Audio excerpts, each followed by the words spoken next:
រូងភ្នំមួយនោះមានសភាពងងឹតហើយត្រជាក់និងពោពេញទៅដោយអាថ៌កំបាំងផងដែរពេលដែលកយព្យាយាមបើកហឹបនោះមានសូរសំឡេងស្រែកដ៏គួរឲ្យខ្លាចចេញពីក្នុងហឹបមួយនោះគាត់បានត្រឡប់ថយក្រោយភ្លាមហើយភ្នែករបស់គាត់បើកធំដោយការភ័យខ្លាចឲ្យខ្ញុំសូមអភ័យទោសផងណាសត្វក្តាន់យើងមិនបានធ្វើបែបនេះដើម្បីខ្លួនឯងទេគាត់បានដើរពេញមួយថ្ងៃពីព្រឹកទល់ល្ងាចហើយចុងក្រោយក៏ឃើញរូងភ្នំចម្លែកមួយនេះជារូងភ្នំដែលមានអាយុកាលចំណាស់ខ្លាំងណាស់កំណត់ដ៏មហាសាលនៅក្នុងរូងភ្នំមួយនេះហើយខ្ញុំចង់ចូលទៅខាងក្នុងហើយយកកំណត់ទាំងអស់ខ្លាំងណាស់គាត់ក៏ដើរចូលទៅក្នុងរូងភ្នំមួយនោះ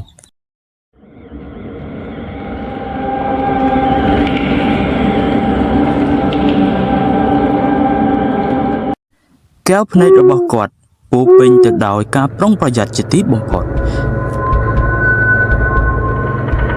រូងភ្នំមួយនោះមានសភាពងងឹតហើយត្រជាក់និងពោពេញទៅដោយអាថ៌កំបាំងផងដែរ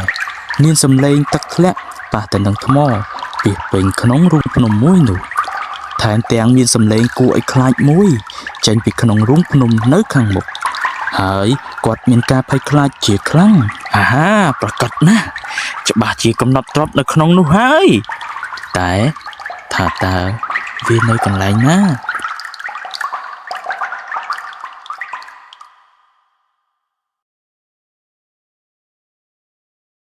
គាត់បានឈានជើងដើរទៅខាងមុខពីមួយជំហានទៅមួយជំហាន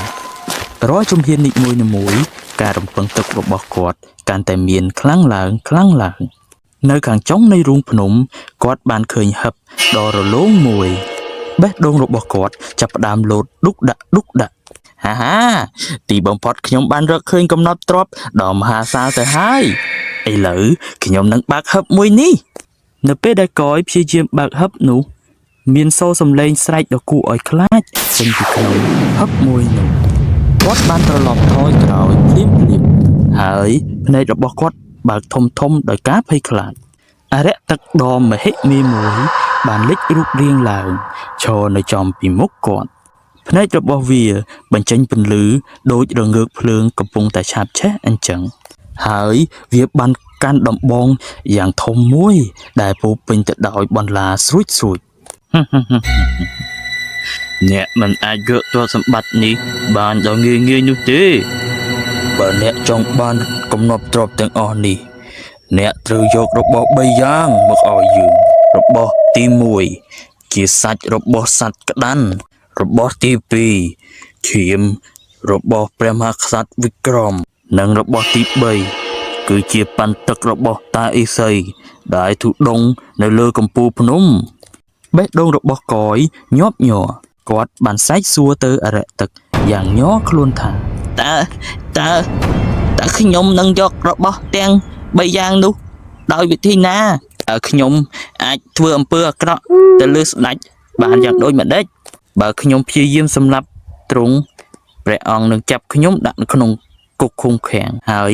ការលួចប៉ាន់ទឹករបស់តាអ៊ីសីគឺជាអំពើបាបខ្លាំងណាស់នោះគឺជាបញ្ហារបស់ឯងមានពេលត្រឹមតែ3ថ្ងៃប៉ុណ្ណោះដើម្បីយករបស់ទាំង3យ៉ាងនោះមកឲ្យយើងបើមិនទាន់ពេលវេលានោះទេទ្រព្យសម្បត្តិទាំងអស់នេះនឹងបាត់បង់ប្រែក្លាយទៅជាអសោបង់ទេខ្ញុំចង់បានកំណត់ទ្រព្យទាំងអស់នេះខ្លាំងណាស់បើទោះបីជាខ្ញុំបាត់បង់ជីវិតក៏ដោយខ្ញុំនឹងធ្វើតាមលក្ខខណ្ឌទាំង3យ៉ាងរបស់លោកសូមលោកអរិយទឹកថែរក្សាកំណត់ទ្រព្យទាំងអស់នេះជំនួសខ្ញុំផងខ្ញុំចេញទៅដើម្បីធ្វើតាមលក្ខខណ្ឌរបស់លោកម្ចាស់ឥឡូវនេះកយបានដើរចាក់ចេញពីក្នុងរូងភ្នំមួយនោះប្រៀបដូចជាមនុស្សដែលកំពុងបាត់បង់ស្មារតីអញ្ចឹង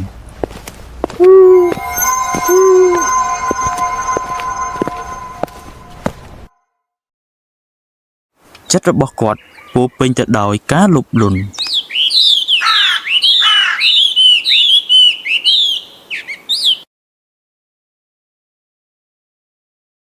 ឥឡូវ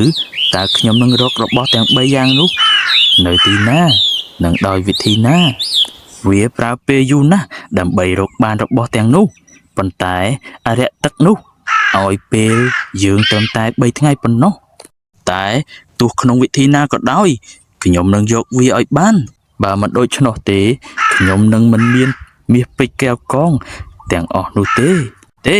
យើងត្រូវតែយកវាឲ្យទាន់តែបានបន្ទាប់មកកយក៏ឡើងដើមឈើនៅជិតនោះហើយក៏បានបំបាក់មែកដ៏ធំមួយបន្ទាប់មកគាត់ក៏បានចុះមកខាងក្រោមហើយបានធ្វើជាលំពែងដ៏មុតស្រួចមួយហើយគាត់បាននិយាយថាតោះចាប់ផ្ដើមទៅឥឡូវខ្ញុំនឹងអាចបាញ់បានសត្វក្តាន់ហើយបើសិនបើខ្ញុំបាញ់បានត្រឹមត្រូវក្តាន់នឹងស្លាប់ជាក់ជាមិនខានកយបានដកដង្ហើមធំហើយក៏បានចាប់ផ្ដើមដើរចូលទៅក្នុងព្រៃដ៏ស្ងាត់ដើម្បីរកសត្វក្តាន់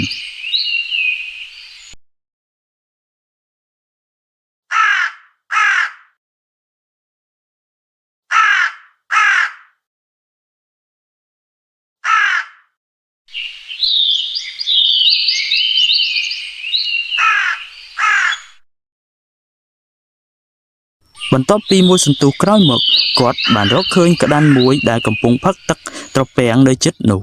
អាហាពេលនេះសមស្របបំផុតហើយសម្រាប់បាញ់វានឹងមិនអាចគេចផុតពីខ្ញុំបានទេ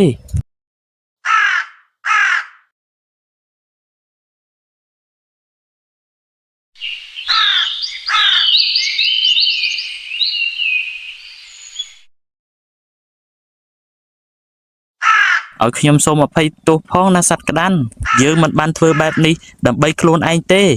យើងគ្រាន់តែចង់បានកំណត់ទ្រព្យសម្បត្តិនោះតែប៉ុណ្ណោះសូមលើកលែងទោសឲ្យយើងផងនៅថ្ងៃនេះ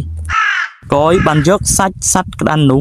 ដោយកើតចិត្តសោកស្ដាយជាខ្លាំងភ្នែករបស់គាត់ចាប់ផ្ដើមស្រក់ទឹកភ្នែកប៉ុន្តែក៏និយាយប្រាប់ខ្លួនគាត់ថាខ្ញុំមិនសប្បាយចិត្តទេប៉ុន្តែយើងត្រូវបានបង្ខំខ្លួនឲ្យធ្វើតែប៉ុណ្ណោះបើអរិយទឹកផ្ដល់កំណត់ទ្រព្យឲ្យយើងដោយផ្ទាល់នោះយើងនឹងមិនសម្លាប់ឯងទេសូមលើកលែងទោសឲ្យយើងផងណាសត្វក្តាន់គាត់បានកាត់យកសាច់ក្តាន់នោះហើយបានចាប់ផ្ដើមត្រឡប់ទៅផ្ទះរបស់គាត់វិញ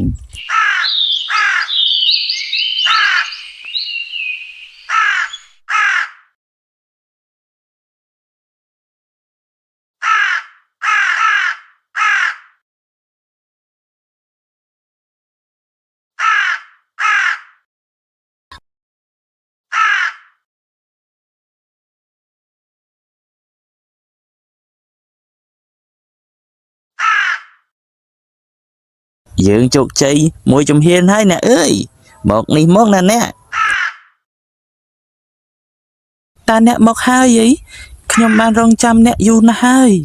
ខ្ញុំភ័យខ្លាំងណាស់ណាអ្នកខ្ញុំគិតថាអ្នកនឹងមិនអាចត្រឡប់មកវិញទេអ្នកក្នុងភូមិទាំងអស់គ្នានិយាយថាអ្នកបានឈួតបាត់ទៅហើយដោយការលុបលន់ចំពោះកំណត់ទ្រព្យនោះហើយអរិយទឹកក៏សម្លាប់អ្នកបាត់ទៅហើយអរិយទឹកមិនអាចធ្វើអ្វីខ្ញុំបានទេណាអ្នកពេលដែលវាបានឃើញខ្ញុំវាមានការភ្ញាក់ផ្អើលនិងភ័យខ្លាចយ៉ាងខ្លាំងហើយបាននិយាយប្រាប់ខ្ញុំថាវាត្រូវការរបស់3យ៉ាងមុននឹងផ្ដល់កំណត់ទ្រព្យទាំងអស់នោះមកឲ្យខ្ញុំតើអរិយទឹកបាននិយាយអញ្ចឹងពិតមែនដែរទេបន្ទាប់មកតើអ្នកបានធ្វើយ៉ាងម៉េចទៀតហើយហេតុអ្វីបានជាអ្នកជាលើអរិយទឹកនោះណាអ្នកបើដូច្នេះមែនអ្នកគួរតែអាចយកទ្រព្យសម្បត្តិនោះបានខ្លះហើយតែអ្នកមិនទុកចិត្តប្តីរបស់អ្នកមែនទេខ្ញុំក៏មានចិត្តអាណិតអរិយទឹកនោះផងដែរព្រោះគាត់ត្រូវយាមនិងថែរក្សាទ្រព្យសម្បត្តិទាំងអស់នោះអស់រយៈពេលជាច្រើនឆ្នាំណាស់មកហើយដូច្នេះហើយខ្ញុំនឹងជួយបំពេញលក្ខខណ្ឌ3យ៉ាងនោះឲ្យអរិយទឹកបើបែបនេះតើវានឹងធ្វើអំពើអាក្រក់មកលើខ្ញុំបានយ៉ាងដូចម្ដេចតែតើលក្ខខណ្ឌទាំង3យ៉ាងនោះជាអ្វីទៅណាអ្នកអើយលក្ខខណ្ឌទី1នោះគឺជាសាច់ក្តាន់ហើយលក្ខខណ្ឌទី2គឺជាឈាមរបស់មហាក្សត្រវិក្រមចំណែកលក្ខខណ្ឌទី3នោះគឺប៉ុន្តែរបស់តាអេសីដែលទុដងនៅលើកំពូលភ្នំយ៉ាងខ្ពស់មួយនោះហើយខ្ញុំបានធ្វើលក្ខខណ្ឌទី1រួចរាល់ហើយនេះគឺជាសាច់សត្វក្តាន់តែតើអ្នកបានសម្លាប់សត្វក្តាន់បានយ៉ាងដូចម្ដេចណាអ្នកហើយតើអ្នកនឹងចូលទៅយកឈាមរបស់ព្រះ អង្គវិក្រមនៅក្នុងរាជវាំងបានយ៉ាងដូចម្ដេចទៅហើយចុះប្រសិនបើព្រះអង្គដឹងរឿងនេះវិញពួកគេនឹងមិនដេញយើងចេញពីនគរមួយនេះហើយបន្ទាប់ពីនោះយើងនឹងត្រូវនិរាសខ្ចាត់ខ្ចាយគ្មានផ្ទះសម្បែងនៅនោះទេកុំបារម្ភអីអ្នកអើយខ្ញុំបានគិតរួចរាល់អស់ហើយខ្ញុំនឹងមិនធ្វើគុតព្រះអង្គនោះទេហើយក៏នឹងមិនអោយគេចាប់បានខ្ញុំដែរសូមកុំបារម្ភអីទាំងអស់តែយកសាច់សត្វក្តាន់នេះរកកន្លែងលាក់ទុកក្នុងផ្ទះឲ្យបានល្អផងណាអ្នកថ្ងៃនេះខ្ញុំត្រៀមទៅរាជវាំងដើម្បីបំពេញលក្ខខណ្ឌទី2បន្តទៀតដូច្នេះកយក៏ចេញទៅរាជវាំងតែម្នាក់ឯង